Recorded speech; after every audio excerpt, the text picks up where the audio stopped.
Room থেকে বেরিয়ে রিসেপশনের কাছে আসতেই একটা মেয়েকে দেখে মারুফ থমকে দাঁড়ালো। মেয়েটাও অবাক হয়ে মারুফের দিকে তাকিয়ে আছে।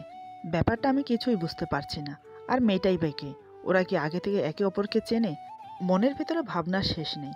আমি জিজ্ঞাসু চোখ নিয়ে দুজনের দিকে দেখে যাচ্ছি। হঠাৎ মেয়েটা ছুটে এসে মারুফকে জড়িয়ে ধরে কান্না শুরু করে দিল। মারুফও কল্পনার জগতে হারিয়ে গিয়ে চোখ বন্ধ করে মেয়েটাকে জড়িয়ে ধরল। ব্যাপারটা আমার বোধগম্য হলো না। আমি অবাক হয়ে তাকিয়ে আছি। রীতিমতো ভ্যাবাচ্যাকা খেয়ে গেছি আমি। মাথায় বজ্রপাত হলেও আমি এতটা আশ্চর্য হতাম না। চোখ বড় বড় করে তাকিয়ে আছি মারুফের দিকে। এভাবে কতক্ষণ সময় কেটে গেল আমি জানি না, কিন্তু আমার কাছে মনে হচ্ছে এরা এত সহজে ছাড়ার পাত্র না। ব্যাপারটা আমার কাছে খুব খারাপ লাগছে। যেমনই হোক, শত্রু হোক বন্ধু হোক, মারুফ আমার স্বামী। ওর ওপর শুধু আমার অধিকার আছে। এই মেয়েটি কোত্থেকে উড়ে এসে জুড়ে বসলো। এদিকে লোকজন ওদের এই কাণ্ড দেখে যাচ্ছে। আমি লজ্জা থাকতে না পেরে কয়েকবার কাশি দিলাম। যত সম্ভব আমার কাশির শব্দ ওদের কান পর্যন্ত পৌঁছাচ্ছে না। মারুফের নাম ধরে কয়েকবার ডাকলাম, তাতেও কোনো হেলদোল নেই। এমন মনে হচ্ছে ওরা এই জগতেই নেই। রাগে, ঘৃণায়, অপমানে আমি নিজেকে ঠিক রাখতে পারছি না। চোখের কোণে জল চকচক করছে। আমি আর দাঁড়ালাম না, সোজা রুমে চলে গেলাম। রিসেপশনের মেয়েটা আমার মুখের ভাব দেখে বুঝতে পারলো আমি প্রচণ্ড রেগে আছি। সে এবার হোটেলের একজন স্টাফকে ইশারা করলো মারুফকে ডাকতে। ছেলেটা জোরে জোরে মারুফকে ডাকতে লাগলো। তাতেই কাজ হলো। মারুফের সম্বিত ফিরল। মারুফ চারিপাশে চোখ বুলিয়ে ইতস্তত করতে লাগলো। মারুফ মেয়েটার হাত ধরে আছে। মেয়েটা মারুফের দিকে অপলক দৃষ্টিতে তাকিয়ে আছে। মনে হচ্ছে কত বছর দেখেনি। তারপর মারুফ রিসেপশনের মেয়েকে বলে, সরি, আমার উচিত হয়নি এমনটা করা। প্লিজ কিছু মনে করবেন না। রিসেপশনের মেয়েটা বলে, it's okay, no problem sir. এদিকে মারুফ মেয়েটাকে পেয়ে আমার কথা ভুলেই গেছে। মারুফ মেয়েটাকে রিসেপশনের সামনে সোফায় বসালো। তারপর ঠান্ডা এক গ্লাস পানি এগিয়ে দিল মেয়েটাকে। পানির গ্লাসটা নিয়ে সম্পূর্ণ পানি পান করলো মেয়েটা। মারুফ বলে, কেমন আছো মিথিলা? অনেক দিন পর দেখা। তা হঠাৎ এখানে কি মনে করে? মিথিলা মেয়েটার নাম। মিথিলা বলে, ভালো আছি, তুমি কেমন আছো? মারুফ বলে, আমিও ভালো আছি, কিন্তু তুমি এখানে কেন? মিথিলা বলে, আমি ঘুরতে এসেছি। তা তুমি হঠাৎ এখানে ঘুরতে এসেছো বুঝি? মারুফ বলে, হ্যাঁ, তাই মনে করো। আমি ভাবতে পারিনি এভাবে তোমার সাথে আবার দেখা হয়ে যাবে, তাও আবার কক্সবাজারে। মিথিলা বলে, এটা ভাগ্য। কখন কিভাবে কোথায় কার সাথে দেখা হবে বলা যায় না। মারুফ বলে, তুমি কি এখানে একা এসেছো নাকি হাজব্যান্ডের সাথে? মিথিলা বলে, আমি এসেছি কোম্পানির সাথে পিকনিকে। মিথিলার কথা শুনে মারুফ একটু অবাক হলো। মারুফ বলে, তুমি কি চাকরি করো? মিথিলা বলে, হ্যাঁ, এছাড়া আর কি করব বলো? মারুফ ভুরু কুঁচকে প্রশ্ন করে, কেন, কি হয়েছে? তোমার স্বামী কোথায়? সে কি চাকরি করে না? মিথিলা ফুপিয়ে কেঁদে উঠল। মারুফ মিথিলার হাতের উপর হাত রেখে বলে, কি হয়েছে? তুমি কাঁদছো কেন? আমাকে খুলে বলো। মিথিলা নিজেকে স্বাভাবিক করে বলে, সরি মারুফ, তোমাকে কষ্ট দেওয়ার ফল আমি হাতে নাতে পেয়েছি। আমার স্বামী লোক হিসেবে ভালো না। তোমাকে ছেড়ে ওকে বিশ্বাস করেছিলাম, কিন্তু 1 বছর যেতে না যেতে ওর আসল রূপ আমার সামনে বেরিয়ে আসে। বাইরের মেয়েদের সাথে রিলেশনে আছে। প্রতিদিন মদ খেয়ে এসে আমাকে মারতো। তাই 1.5 বছরের মাথায় ডিভোর্স দিয়ে দিয়েছি। জানো, আমি তোমাকে অনেক খুঁজেছি। তোমাকে কষ্ট দিয়ে আমি সুখী হতে পারিনি। আমাকে ক্ষমা করে দাও। মারুফ মৃদু হেসে বলে, ক্ষমা চাইতে হবে না। আমার কোনো অভিযোগ নেই তোমার প্রতি। যা হবার তা তো হবে। এখন কোথায় থাকো? মা বাবার সাথে না আলাদা? মিথিলা বলে, মা বাবার সাথে থাকি। আমার কথা ছাড়ো, তোমার কি অবস্থা? বিয়ে শাদী করেছো নাকি এখনো চণ্ডীদাস হয়ে ঘুরছো? আর তোমার সাথে একটা মেয়েকে দেখলাম, সেই বা কে? এতক্ষণে মারুফের আমার কথা মনে পড়ল। চারিপাশে চোখ বুলিয়ে আমাকে না দেখে রিসেপশনের মেয়েকে জিজ্ঞেস করলো, হ্যালো মিস, আমার ওয়াইফকে দেখেছেন? রিসেপশনের মেয়েটি বলল, আপনার স্ত্রী রুমে চলে গেছে। মারুফ বলে, ও আচ্ছা, থ্যাংক ইউ। তারপর মিথিলাকে বলল, আমি বিয়ে করেছি বেশি দিন হয়নি। আমার সাথে যে মেয়েটিকে দেখেছো সে আমার স্ত্রী রিয়া। সে তো রুমে চলে গেছে। তা না হলে তোমার সাথে পরিচয় করিয়ে দিতাম। মিথিলা একথা শুনে মনে একটু কষ্ট পেল। সে মনে করেছে মারুফ এখনও তার জন্য ওয়েট করছে। সে মারুফের দিকে করুণ দৃষ্টিতে তাকিয়ে বলে, শাদি মোবারক। বিয়ে করে নিশ্চয় সুখে আছো? মারুফ বলে, হ্যাঁ, অনেক সুখে আছি। কথাটা শুনে মিথিলা বলল, আজ আমি যদি তোমাকে না ছাড়তাম তাহলে আমিও তোমার সাথে সুখে শান্তিতে সংসার করতাম, তাই না মারুফ? মারুফ বলে, হয়তো। তবে একটা কথা কি জানো, ভাগ্যর লেখন খণ্ডানো যায় না। হয়তো আমার ভাগ্যে তুমি ছিলে না। তা কয়দিন আছো কক্সবাজারে? মিথিলা বলে, আছি আরও 3 দিন। মারুফ বলে, ভালো, আমিও 4 দিনের মতো আছি। তোমার সাথে দেখা হয়ে কথা হয়ে ভালো লাগলো। মিথিলা বলে, যে কয়দিন এখানে আছি তোমার সাথে কথা বলতে পারবো তো? প্লিজ না করো না। মারুফ বলে, কোনো সমস্যা নেই, চলে এসো আমার রুমে, একসাথে বসে গল্প করা যাবে। মিথিলা বলে, আমি বলছি কি, তুমি আর আমি একান্ত কিছুটা সময় কাটাতে পারি? মারুফ বলে, তুমি কি আমাকে মায়ের জালে জড়াতে চাও? দেখো, আমি এখন বিবাহিত, সাথে আমার স্ত্রী আছে। মিথিলা বলে, আমি জানি তোমার স্ত্রী আছে। আমি তো কিছুক্ষণ সময় চাইছি শুধু একান্তভাবে। মনে করো এটা আমার রিকোয়েস্ট। মারুফ কিছুক্ষণ ভেবে বলে, ঠিক আছে, আমি এখন যাই, পরে আবার দেখা হবে। মিথিলা বলে, তোমার রুম নাম্বার কত? মারুফ বলে, রুম নাম্বার 404, যখন মন চায় চলে এসো। আসি এখন। এই বলে মারুফ রুমে চলে এলো। এইদিকে আমি ওখান থেকে আসার পর খুব কান্না করলাম। কেন কান্না করেছি জানি না, হয়তো মেয়েটাকে জড়িয়ে ধরার কারণে আমার এতটা খারাপ লেগেছে। কিন্তু কেন? আমি তো মারুফকে ভালোবাসি না। মনের ভেতর থেকে বলে ওঠে, তুই ভালোবাসিস মারুফকে, তা না হলে তোর খারাপ কেন লাগবে? আর তুই কান্নাই বা কেন করবি? সত্যি কি তাই?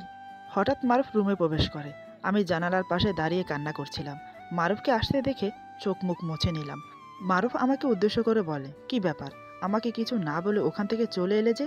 আমি বললাম, আমি তোমাকে ডেকেছি কয়েকবার, কিন্তু তুমি খেয়াল করনি, তাই বাধ্য হয়ে চলে এলাম। আমার কণ্ঠস্বর ভারী দেখে মারুফ বুঝতে পারলো আমি রেগে আছি। মারুফ বলে, তুমি কি রাগ করে আছো? আমি বললাম, না। মারুফ বলে, তুমি না বললে কি হবে? আমি বেশ বুঝতে পারছি তুমি রাগ করে আছো, কিন্তু কেন? আমি আর নিজেকে দমিয়ে রাখতে পারছি না। রাগিত ও ভারী সুরে বললাম, মেয়েটা কে? মারুফ মুচকি হেসে বলে, ও আচ্ছা, এবার বুঝতে পারছি তোমার রাগের কারণ কি। ও আমার এক্স, নাম মিথিলা। আমি বললাম, ও তাহলে তুমি প্রেমও করেছো? মারুফ বলে, হ্যাঁ করেছি, তবে কলেজ লাইফে। ওর সাথে আমার রিলেশন ছিল আজ থেকে 5 বছর আগে।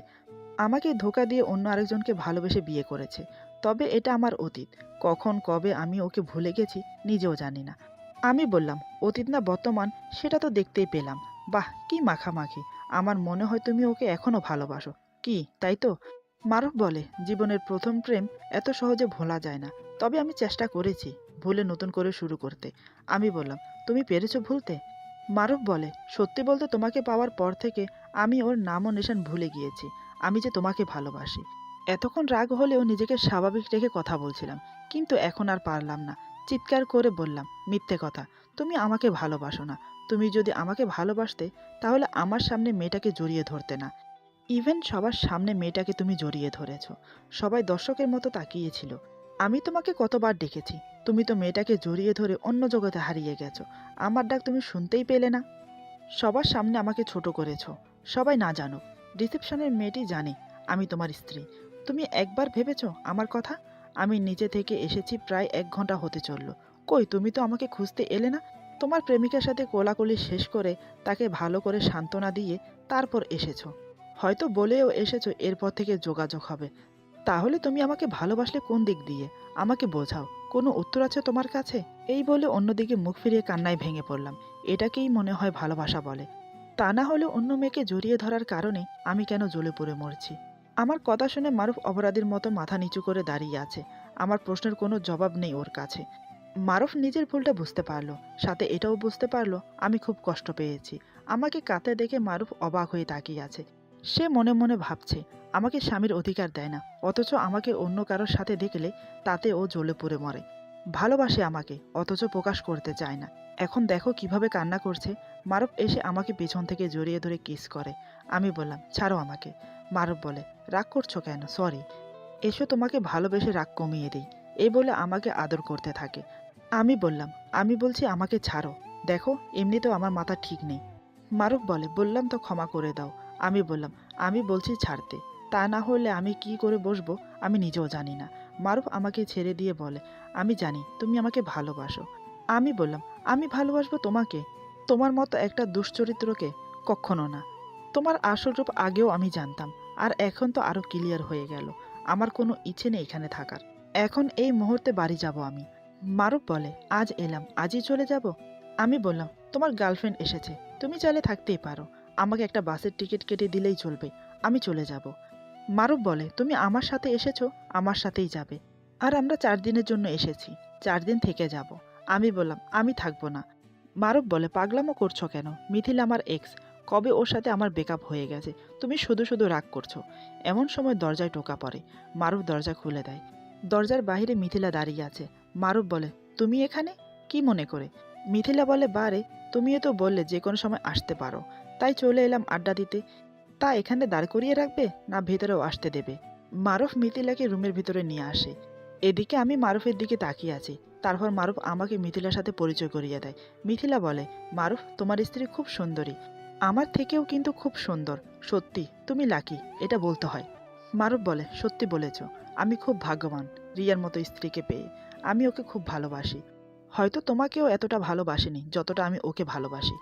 সত্যিকারের ভালোবাসা মানুষ পেয়ে গেলে আর পিছুটান থাকে না। আমি এখন দিব্যি আছি আমার স্ত্রীকে নিয়ে। মারুফের মুখে আমাকে নিয়ে এত প্রশংসা শুনে মিথিলার মুখ কালো হয়ে গেল। হয়তো মিথিলা এটা আশা করেনি। মারুফ আরও বলে, দেখো, অতীত ভেবে বর্তমান নষ্ট করতে চাই না। আমি কি বলতে চাইছি বুঝতে পারছো নিশ্চয়ই। তোমার সাথে হঠাৎ দেখা কক্সবাজারে, এতদিন পর দেখা, তাই হয়তো আবেগের বশে একে অপরকে জড়িয়ে ধরেছি। এটা অন্যায়, আমার স্ত্রী আছে, তুমিও বিবাহিতা। তাই বলছি আজকের পর থেকে আমাদের যোগাযোগ না হওয়াটাই ভালো। মারুফের কথায় মিথিলা খুব ক্ষুণ্ণ হলো। আমার দিকে তাকিয়ে উদ্দেশ্য করে বলল, এই ব্যাপারে নিশ্চয়ই তোমার স্ত্রী তোমাকে উস্কেছে। তোমার স্ত্রী হয়তো ভুলে যাচ্ছে ওর আগে তোমার লাইফে আমি ছিলাম। আমি চাইলে যে কোনো সময় তোমাকে জড়িয়ে ধরতে পারি। তোমার স্ত্রীর বলার কোনো অধিকার নেই। আচ্ছা মারুফ, সত্যি করে বলো তো, তুমি বিয়ে করে সুখী হয়েছ? তোমার স্ত্রী তোমাকে সুখে রাখতে পেরেছে? মারুফ কি বলবে ভেবে পাচ্ছে না।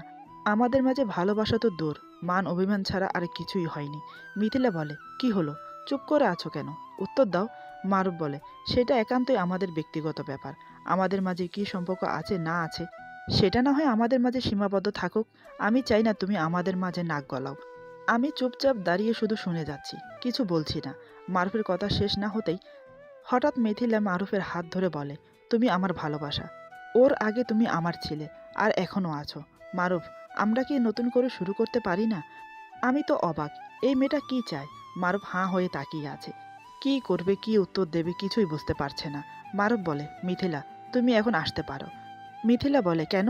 আমাকে কেন চলে যেতে বলছো? মারুফ বলে, প্লিজ মিথিলা, এখন তুমি যাও।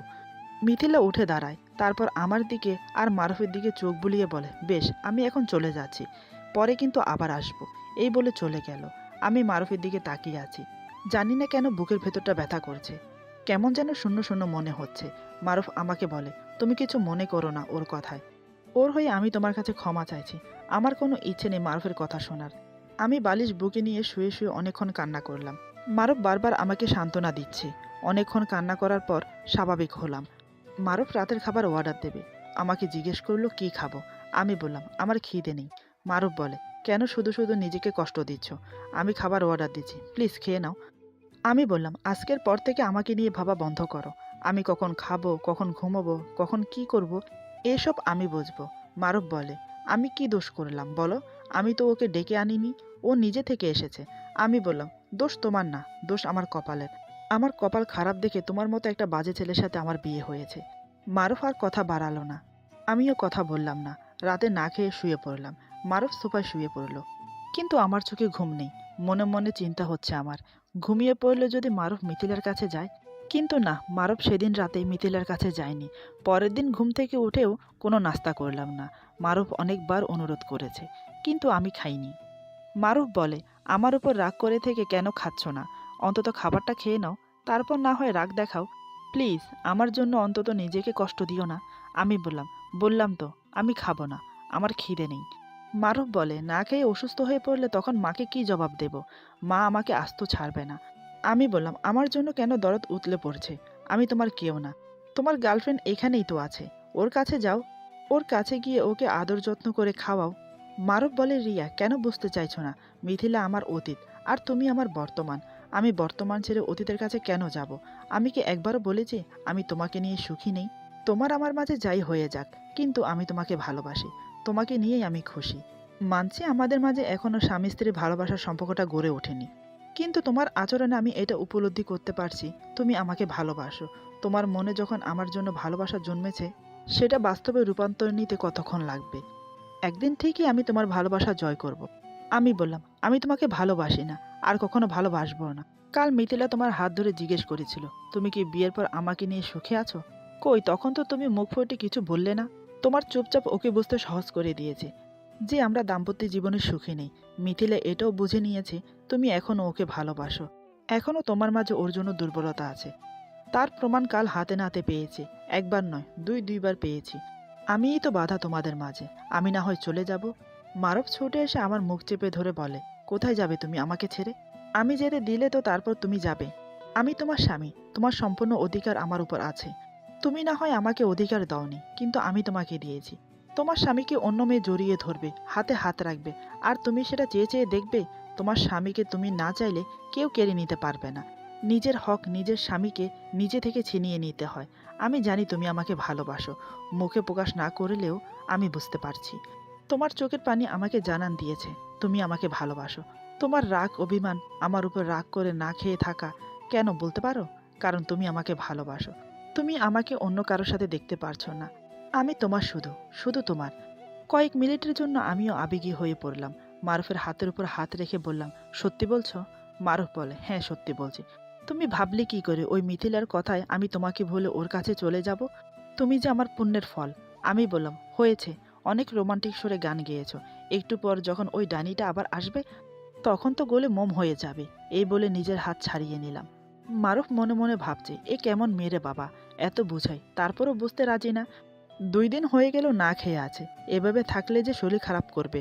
আর বাসায় গিয়ে যদি মিথিলার কথা মা বাবাকে বলে দেয় তাহলে তো আমার ব্যান বেজে যাবে। উফ, আর পারছি না ভাবতে। এই মিথিলা কোত্থেকে যে উড়ে এসে জুড়ে বসলো জানি না। ভেবেছিলাম কোথায় বউটাকে নিয়ে একটু রোমান্টিক সময় কাটাবো, ঘুরতে এসেও সব মাটি হয়ে গেল। মারুফ বলে, এভাবে রাগ করে বসে না থেকে চলো ঘুরতে যাই বাহিরে, দেখবে ভালো লাগবে। আমি বললাম, আমি যাব না। তোমার যেতে মন চাইলে মিথিলাকে নিয়ে যেতে পারো। মারুফ বলে, উফ, আবার সেই মিথিলা। রিয়া প্লিজ, বোঝার চেষ্টা করো, আমার ওর প্রতি কোনো ইন্টারেস্ট নেই। আমি বললাম, মিথ্যে বলছো কেন? কাল বিকেলে রিসেপশনের সামনে ওকে জড়িয়ে ধরেছো, আসার সময় রুম নাম্বার বলে এসেছো, আবার এটাও বলেছো যখন মন চায় তখন চলে এসো। তোমার পিছু করতে করতে সে ঘরেও চলে এলো, তোমার পাশে বসে তোমার হাতে হাত রেখে ভালোবাসার কথাও বলে গেল। এরপরও বলছো কোনো ইন্টারেস্ট নেই। আসলে তোমরা ছেলেরা খুব খারাপ, বিশেষ করে তুমি। তোমার নেচার যে এত খারাপ সত্যি আমি জানতাম না। মারুফ বলে, আরে তুমি ভুল বুঝছো। মানছি প্রথম দেখাতে আমি ওকে জড়িয়ে ধরেছি, ওটা আবেগবশত হয়ে গেছে। আমি বললাম, পাশে বর্তমান স্ত্রী দাঁড়িয়ে, সেখানে অন্য মেয়ের প্রতি আবেগপ্রবল হওয়ার মানে কি? যাই বলো, তোমাদের ওই জড়িয়ে ধরার দৃশ্য সবাই এনজয় করেছে, আর সাথে আমার অপমান হয়েছে। ছি, আগে যদি জানতাম কক্সবাজারে আসলে এমন কিছু হবে তাহলে আমি আসতামই না। এভাবে দুজনের মাঝে কথা কাটাকাটি হতে থাকে, কিন্তু আমার রাগ কোনোভাবে কম হয় না। কি করে কমবে? আজ 2 দিন হলো আমরা কক্সবাজার এসেছি, হোটেলের রুম ছাড়া কোথাও ঘুরতে যাইনি। যাবই বা কি করে? উটকো ঝামেলা যে মাথায় এসে পড়েছে। দুপুরের দিকে আমি ফ্রেশ হতে ওয়াশরুমে চলে গেলাম। প্রায় আধা ঘন্টা লাগলো ফ্রেশ হতে। এর মাঝে কলিং বেলের শব্দ শুনতে পেলাম। হয়তো হোটেলের কোনো স্টাফ এসেছে কিছু লাগবে কিনা জিজ্ঞেস করতে।